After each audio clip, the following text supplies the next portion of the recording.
Why couldn't we get a magic carpet? Fenrina asked over the noise of the crowded market around them. Do I look like I'm made out of money? Those carpets are seriously expensive, Steve replied. Besides, then, we'd have to get a carpet whisperer since I don't have time to bond with a carpet, and then we'd be putting them at risk on our quest. Yeah, speaking of being put at risk, why are we going after this incredibly powerful unknown creature again? Aren't you the one who talked about all the crazy relics and artifacts she has and the strength of her magic? Why aren't we going back to the Archon for help? Sherry asked as she followed the trail that Fenrina was shouldering through the crowds. Because this can't be the same Dusk Maw. I checked and she's back in Orbitus still, so this is someone or something else, possibly a relative or imposter or something, and if they are related, this is my chance to figure out just what the hell she is, and also because there's no way I'm going back to tell her I can't complete a quest. I haven't failed yet, he insisted, as he tugged his arm from the hand of a merchant who tried to pull him towards a market stall. Well, there was, Fenrina started to say. Doesn't count, Steve insisted with a shake of his head as they made their way towards the eastern part of Takesh, away from the markets. So what exactly is the plan?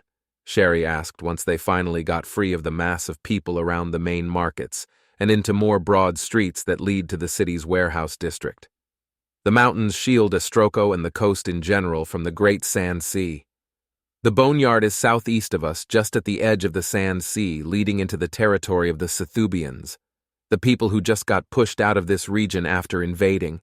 They do not like the Estrakhan king, Sultan even a little. But the boneyard is neutral territory since neither side has the forces to try and claim it and hold off the other at the same time. Most of the ivory crews head south along the coastal roads because they're safer, but that takes a lot longer. So I'm going to get us some transport. We'll sail through the mountains and down the Sand Sea. Sail through the mountains? Fenrina asked with a frown. But you just said we can't afford a flying carpet. We can't, Steve nodded. But I'm not talking about flying carpets. I'll show you when we get there, he promised. Why don't we just teleport? Fenrina asked next. Because even I'm hesitant to teleport around here much. The anomaly in the market? That's just one of the many magical aberrations around here, and they all fuck with teleporting in ways that are best left unexplored, unless you want to risk being turned inside out and then dying a few seconds later, he added, which kept the others quiet at the thought. But isn't the Sand Sea dangerous? Sherry asked. Yeah, we have to worry about sandworms with an O, sandworms with a Y, sand sharks, sand wolves, dire scorpions, and of course the sand people, Steve explained as they walked. Did they just stick sand in front of every animal name they could think of?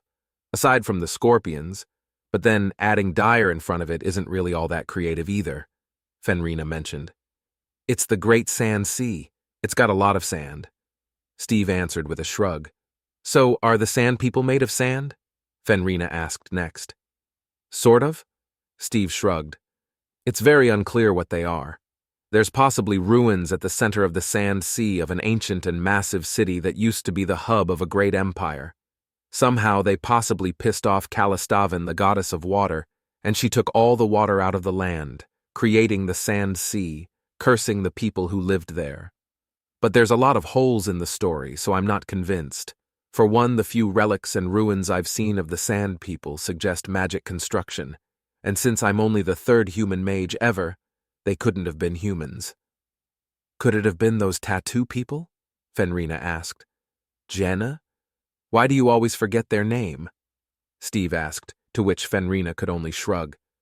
Possibly, but the Genin dynasty that Almera conquered a century ago doesn't have any stories or evidence of it. The issue is, the stories that survive come from the Sethubians who claim to be the inheritors of that old empire. They're also crazy fanatical about worshipping Kalistavan, since she provides them with these strange sprouts of water in the savanna and desert. It's weird stuff, though. It's all bubbly. They even store it in glass bottles to sell to pilgrims and anyone who will buy it. I don't like it at all myself. Well, I personally love it, Sherry cut in. It's got this unusual sensation to it when you drink it, all these happy little bubbles in your mouth. The disguised half-demon smiled at the thought, but Steve just shook his head. It's seriously overpriced if you ask me. Plus, it's got a nasty flavor if you ever let it get flat. And talk about dangerous. Who knows what kind of muck can infect regular water? That's why just about everything I drink has alcohol in it. Much safer. He nods at his own advice. That's why you don't let it go flat, Sherry insisted. That's great and all, but where are we going again? When Fenrina asked that they stopped at an intersection among the large warehouses that stored all the goods brought into Takesh for storage before being sold to other traders from distant lands. Oh, shit, I've just been blabbering, haven't I? He paused as he looked around them, but Larry just pointed. Larry Love knows just where to go, baby. We take that street down past 2 more blocks, take a right at the most righteous and beautiful statue of the goddess of love. Then another block and boom, Larry Love's favorite place in Takesh. The dwarf started to lead them that way as Steve thought about it. Wait, no, that leads us to the Red Silk District. We're not going to a bunch of brothels, Larry, he shouted at the dwarf. What are brothels? Fenrina asked as Steve glared at the dwarf and then sighed. They're like inns, but with people who you can sleep with if you want. Steve held his breath a little, wondering if he was about to have a very awkward talk with her in public when their Husky frowned. But this place is so hot. Why would anyone want to sleep with someone? It's not like back home where I sleep with Steve. Now it was Larry and Sherry's turn to stare at Steve, who got a little red and quickly explained. She sleeps on me sometimes, as in on top of the sheets while I'm under them. When Sherry is gone, she'll sneak into my room and crush me under her fat in order to wake me up early and make me cook her breakfast. He waved his hands around frantically as he spoke. I'm not fat! Fenrina whined out, but then giggled and added, I'm just a little husky. Steve groaned at her pun and tried to regain control of the conversation. Regardless, if the Red Silk District is that way. He led them down a different street and triumphantly pointed the cliffs ahead of them. Aha! The Takesh Cliff Docks. That's where we'll get our transport. Flying ships? Fenrina gasped as they looked out across what was very much a system of docks carved into the mountain face. But here the ships seemed to be suspended in the air and had much shallower, wider build than their ocean-going counterparts. More like hovering, Steve corrected. They try to claim they're flying ships, but really the best you can get is like 5 feet off the ground. And even then, only if it's a really light and well-made kaijuzu. So we can't afford a carpet, but we can afford an entire boat? Sherry asked. It's totally different. Every single fiber of a flying carpet has to be stitched together using magic threads, with a magic needle, in a magic environment. It's super complicated and time-consuming. With our budget, we could at most afford a flying towel. But these ships only use 1 or 2 treated beams from the inverted forest, and then regular wood for everything else. It's not even advanced magic. We might not be able to afford one of the big goizu, but we don't need that. Steve pointed out the smaller but very colorful single-mast ships at the edge of the dock. They were painted in vibrant blues, yellows, and reds for the most part, while some sported far more intricate paint jobs. And you're sure we can afford this? Sherry asked. Positive. I'm a great haggler. I know more about buying and selling in trade than you'd guess. Trust me. What's the worst that can happen? It's not like I would ever. Spellslinger starts a trade war, part 2. Look at the sandworms. Fenrina was leaning over the bow of the small kaijuzu that Steve had bought with a chunk of their budget. With an O or a Y? Steve called out. They're jumping in front of the bow. They look like worms from the ground, mostly. Fenrina tried to explain while watching them. With an O, Steve called back. Harmless so long as we stay in the boat. They like to jump off the levitation bubble the ship gives off. He explained. They had crossed the mountains last night and then descended into the sand sea proper this morning. While Fenrina was loving it, as she was almost always up at the bow with her mouth open and tongue hanging out, Larry was not having a good time of it. Larry does not love this. The dwarf clutched the railing and retched over the side yet again while Steve steered the ship down the side of a steep dune before angling up the side of another.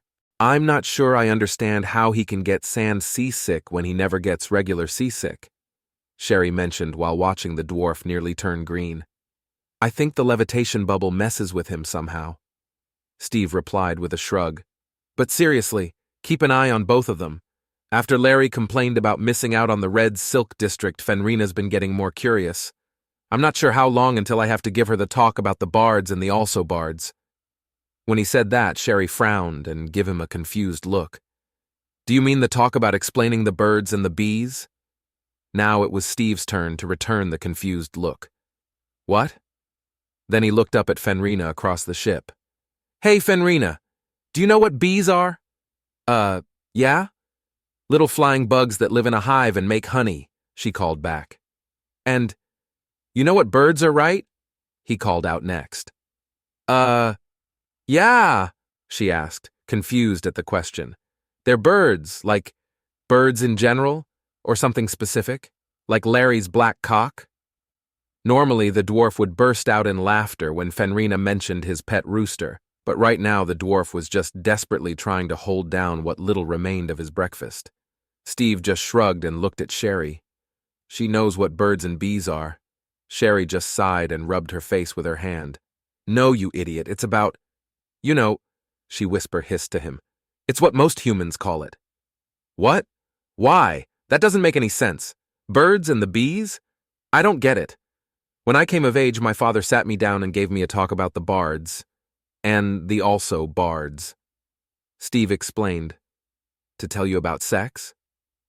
Sherry clearly didn't understand either as she frowned at Steve. What? I grew up on a farm. How long do you think it took me to figure out what sex was? Steve snorted at the mere suggestion.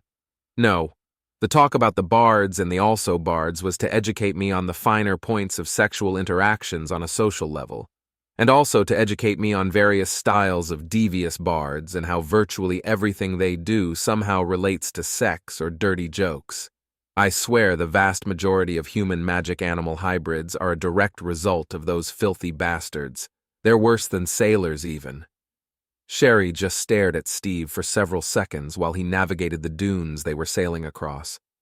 Once he caught her expression, though he blinked and looked worried, which was when she finally spoke. This coming from a guy dating a half-demon? What? That's so different. You're sapient. I don't mean like half-breeds of two sapient species. I mean the weird species now that are like a mix of humans and things that likely are or were not sapient. Ever think about where centaurs come from, Sherry? Huh? Or minotaurs? Or other tours? I know I'm forgetting a bunch. Also, have you ever wondered why centaurs are like 3/4 horse instead of just half? And why are minotaurs two-legged? What are the rules for that sort of thing? I believe it's simply the odd nature of magic. It's not like there have to be coherent rules to it. Sherry answered with a shrug. That's crap. Steve replied with a shake of his head. I know they're complicated, but magic has rules. If it takes my whole life, I'll figure them out so we know how to better abuse those rules. But for now, I just know there's more to it than saying it's magic and waving your hand, he insisted while waving his hand. Either way, there are lots of stories about those creatures being created by the gods, sometimes as punishment, sometimes as rewards, sometimes because gods seem to be inherently unstable egomaniacs.